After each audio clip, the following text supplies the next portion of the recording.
Hey guys, Jack here with Jack's Low Carb Journey episode, I think 30 today. Nothing to report on the weight loss or gain, just bouncing around a quarter pound. So still down about 31 pounds, which is pretty damn good feeling at 60 days into this. Roughly a half pound a day over 60 days. My weight loss has certainly not maintained that brisk a pace in the last 20 days, but I've still maintained that steady downward march. And just want to throw out another little thing for you guys today. When you weigh in and you have a new all-time low, and in the next day or two maybe you're up a quarter pound or a half a pound, don't even worry about that. Continue to measure your weight loss over like 10, 15 day periods.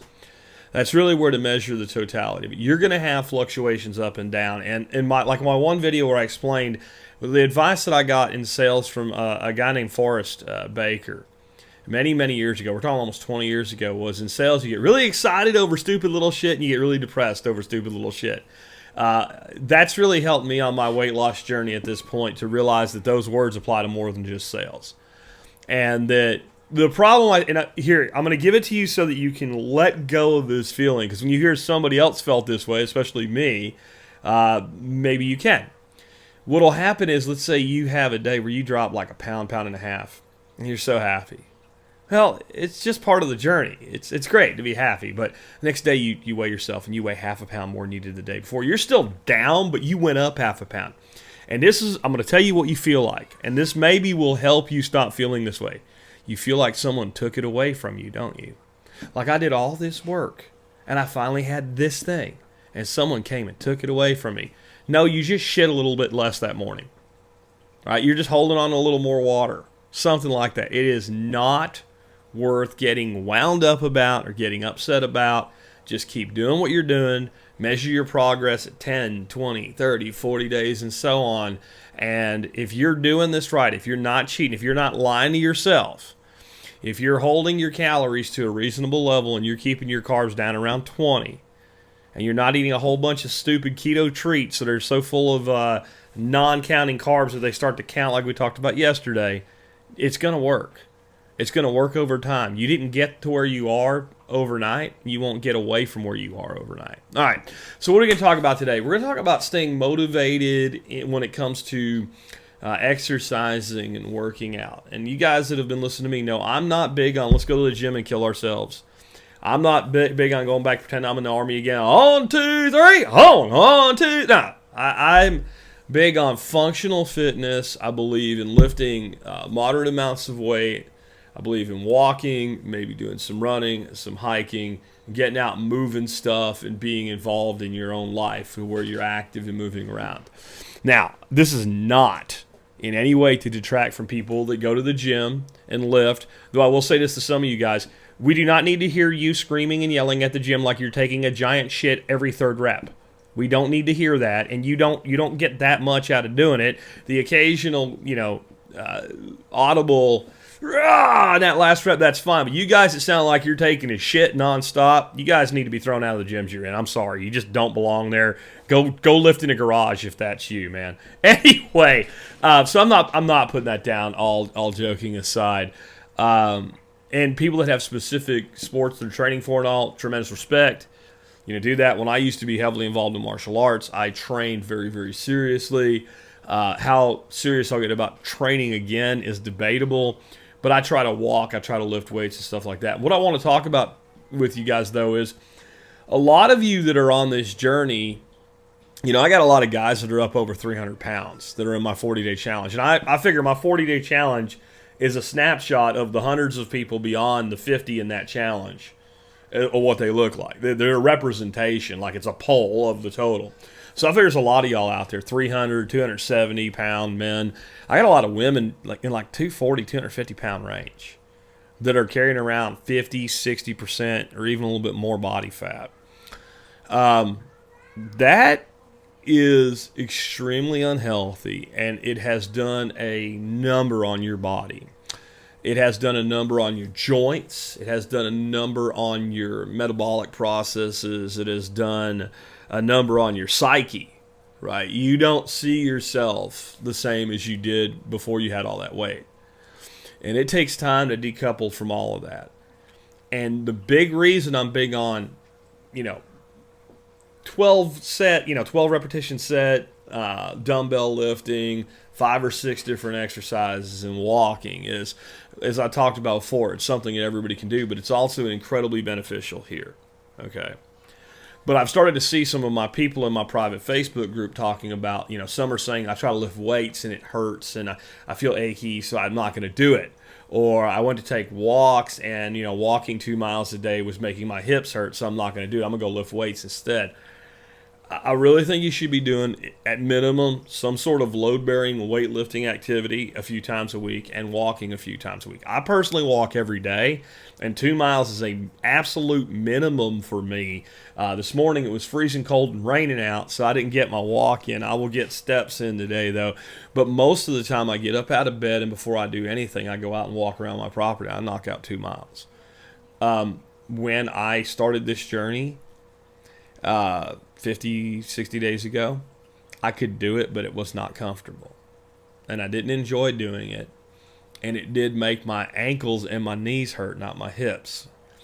So what I did is I walked at a leisurely pace, and if I walked a half a mile and I started to hurt, I walked another 100 yards and I quit. And then the next day I could walk a half a mile without my ankles and my knees hurting at all, and then I would walk maybe a quarter mile more and it would start to ache, so I'd walk another 100 yards and I'd quit. And then I got up to where I was walking about 2 miles, and I was walking at a leisurely pace, and it takes me about 8 laps around my property. The little route that I've discovered going in and out of my swales and all, I can make it about a quarter mile on 1 lap. So it takes about 8 laps to do 2 miles, and I was making my laps at about 6 minutes, but going 2 miles. Now I make most of my laps in the 4-minute range. That's about as fast as you can walk before you're starting to run. I didn't get down on myself because in the beginning it was painful, and I didn't push through the pain. And that's kind of my point for you today. And the same with lifting weights. I mean, I'm a guy that used to lift weights in the gym a lot.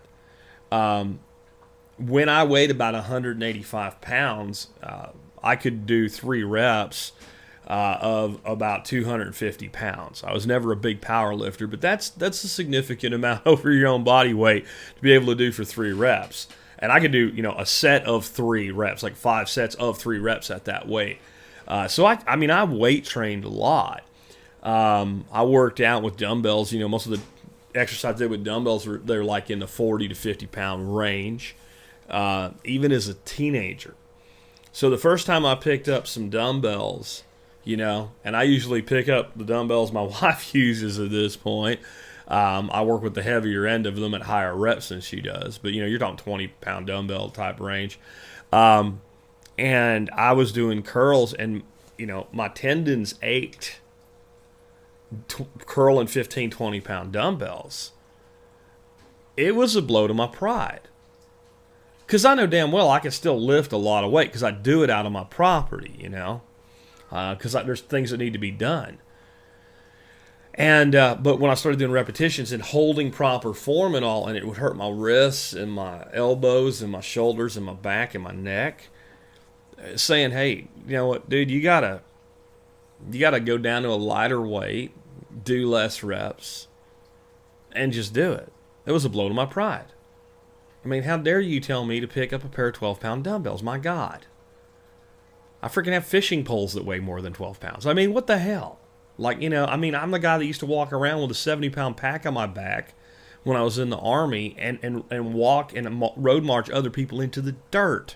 And now I'm sitting here and I'm putting down a 20-pound dumbbell because it's causing me pain.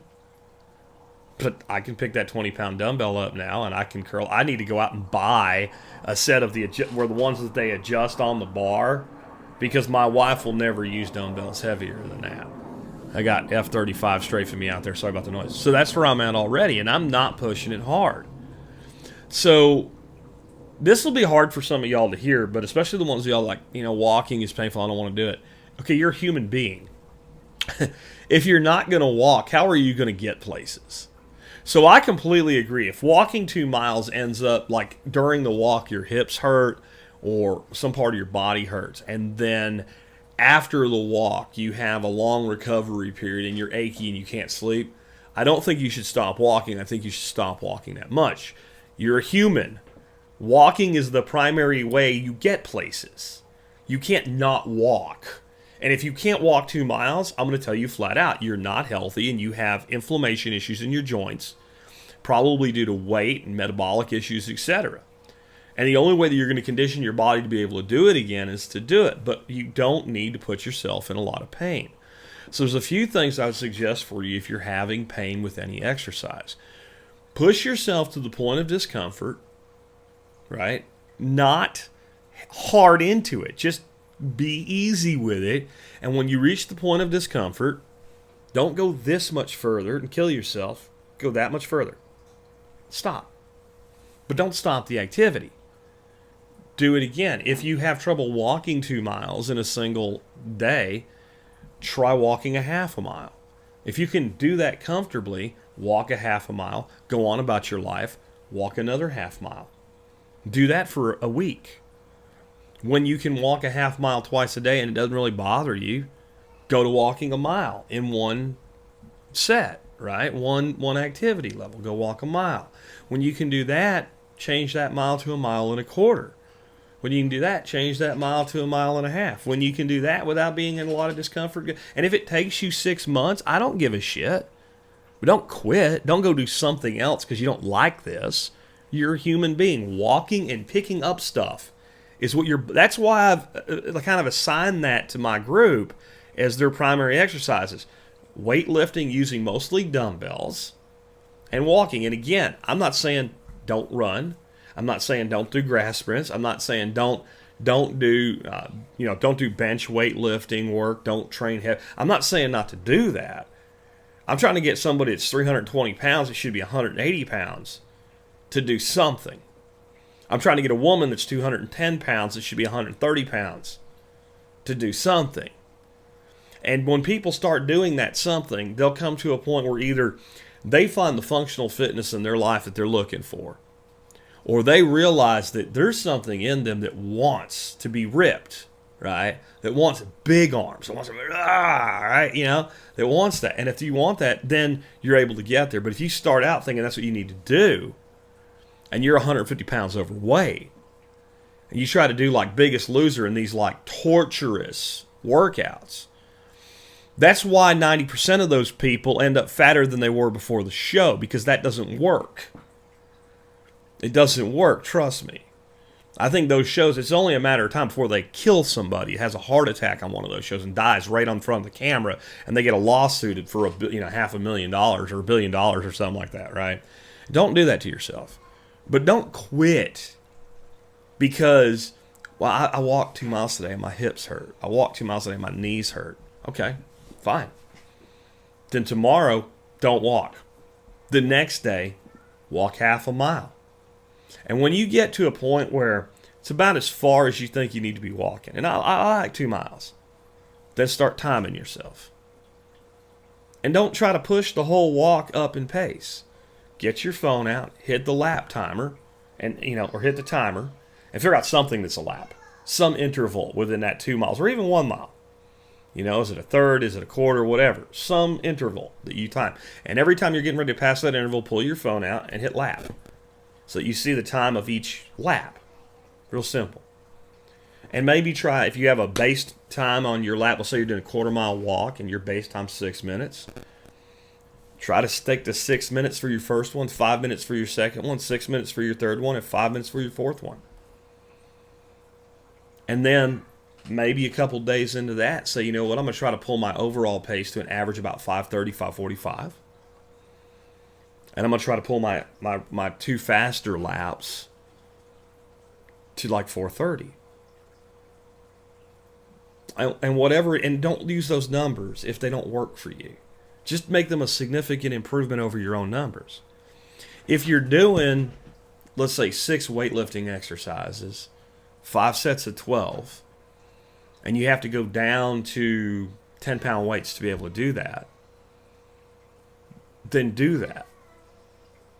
And at some point, when you can get through the workout without pain and discomfort and without feeling like I just want to quit, either take the reps to 14, cut the time between your sets, or cut the time between your supersets. We're going to have to talk about supersets next week.